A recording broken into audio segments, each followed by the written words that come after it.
तो बच्चों, चलिए प्रश्न पढ़ते हैं।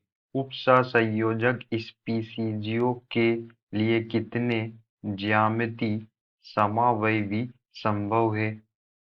COCl3 NH3 यहाँ पर CO केंद्रीय धातु परमाणु है जिसे कोबाल्ट कहते हैं। Cl जो है क्लोरो एक धातु लिगेंड है जिसे क्लोरो कहते हैं, जिसके 3 अणु दिए हुए। NH3 एक धातु लिगेंड है जिसे एमीन कहते हैं, जिसके भी हमें यहाँ पर 3 अणु दिए हुए हैं। चलिए अब हम प्रश्न की मुख्य अवधारणा देख लेते हैं। तो हमारे प्रश्न की मुख्य अवधारणा क्या होगी? ज्यामिति समावयवी जो ज्यामिति समावयवता जो होती है वो सिर्फ हेटेरोलेप्टिक संकुल में होती है। हेटेरोलेप्टिक संकुल में पाई जाती है। अब हेटेरोलेप्टिक संकुल क्या होता है हम देख लेते हैं। संकुल या किसी जटिल यौगिक में भिन्न भिन्न प्रकार के जो लिगेंड उपस्थित होते हैं उसमें ज्यामितीय समावयवता पाई जाती है, उसे हेटेरोलेप्टिक संकुल कहते हैं। होमोलेप्टिक संकुल जिसमें एक ही प्रकार का लिगेंड पाया जाए किसी जटिल यौगिक में, उसे होमोलेप्टिक संकुल कहते हैं और उसमें ज्यामितीय समावयवता नहीं पाई जाती। और जो ज्यामितीय समावयवता होती है वो सिस और ट्रांस रूप में पाई जाती है। सिस और ट्रांस फॉर्म में या ट्रांस रूप में पाई जाती है। सिस को हम समकक्ष रूप भी कहते हैं और ट्रांस को विपक्ष रूप भी कहते हैं। अब हमें यहाँ पर जो संकुल उपसंयोजक स्पीशीज दी है, जो संकुल दिया है, हम उसे देख लेते हैं। हमारा यहाँ पर जो जटिल यौगिक है वो है CO कोबाल्ट सेंट्रल मेटल है, केंद्रीय धातु परमाणु। Cl3 क्लोरो, यहाँ पर Cl जो है क्लोरो लिगेंड है, एक दंतु लिगेंड जिसके 3 अणु दिए। NH3 एमीन एक दंतु लिगेंड है जिसके भी यहाँ पर हमें 3 अणु दिए हुए। अब यहाँ पर जब हम इसे सामान्य सूत्र से दर्शाते हैं तो M जो हमारी सेंट्रल मेटल है उसे M से दर्शाते हैं।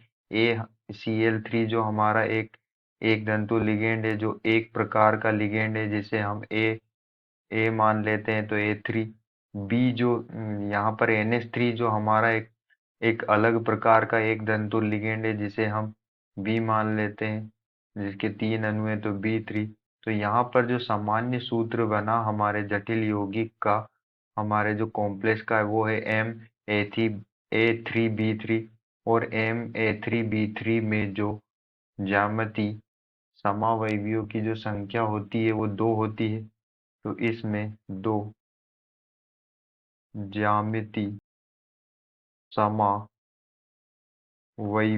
बनते हैं। 2 ज्यामिति समावयवी बनते हैं जिसमें एक एक समावयवी को हम फल की एक समावयवी का जो प्रकार होता है वो फलकी होता है, जिसे फेशियल भी कहते हैं, फलकी। और दूसरा जो होता है वो रेखांशिक होता है, रेखांशिक। 2 प्रकार के ज्यामिति समावयवी बनते हैं MA3B3 में, जिसमें एक फलकी और दूसरा रेखांशिक होता है। फलकी को फेशियल भी कहते हैं और रेखांशिक को हम मेरीडियोनल भी कहते हैं। मेरीडियोनल भी हम रेखांशिक को कहते हैं। तो जब हम इसकी संरचना बनाते हैं तो हम देखते हैं कि जो फलकी है उसमें हमारी केंद्रीय धातु परमाणु से 3 NH3 एमीन अणु, एमीन जो लिगेंड है उसके अणु जुड़े होते हैं और 3 Cl के अणु जुड़े होते हैं, क्लोरो 3 Cl परमाणु जुड़े होते हैं। तो फलकी ज्यामितीय समावयवता ऐसी समावयवता होती है जिसमें एक प्रकार के जो लिगेंड है वो समान और होते हैं। यहाँ पर हम देख सकते हैं कि तीनों Cl एक तरफ है और तीनों NH3 एक तरफ है। तो अगर समान प्रकार के लिगेंड समान और हो तो फल की ज्यामितीय समावयवता होती है। इसी तरह हम रेखांशिक मेरिडियनल को देख लेते हैं, जिसमें हमारी सेंट्रल धातु कोबाल्ट से NH3 जुड़ा हुआ, दूसरा NH3 इस तरह जुड़ा हुआ और Cl जुड़ा हुआ, फिर NH3 और यहाँ पर दो Cl फ्लोरो लिगेंड जुड़े हैं। तो यहाँ पर हम देख सकते हैं कि दो NH3 तो एक साथ जुड़े हुए, लेकिन एक NH3 यहाँ पर Cl के बीच में, क्लोरो के बीच में जुड़ा हुआ है, और दो क्लोरो तो Cl यहाँ पर एक साथ जुड़े हुए हैं, लेकिन एक एक Cl जो है वो दो NH3 एमीन के बीच में जुड़ा हुआ है। तो यहाँ पर जो समान प्रकार के लिगेंड है वो तीनों साथ में नहीं होते, वो दूसरे लिगेंड के अंतर्गत बीच में आते हैं।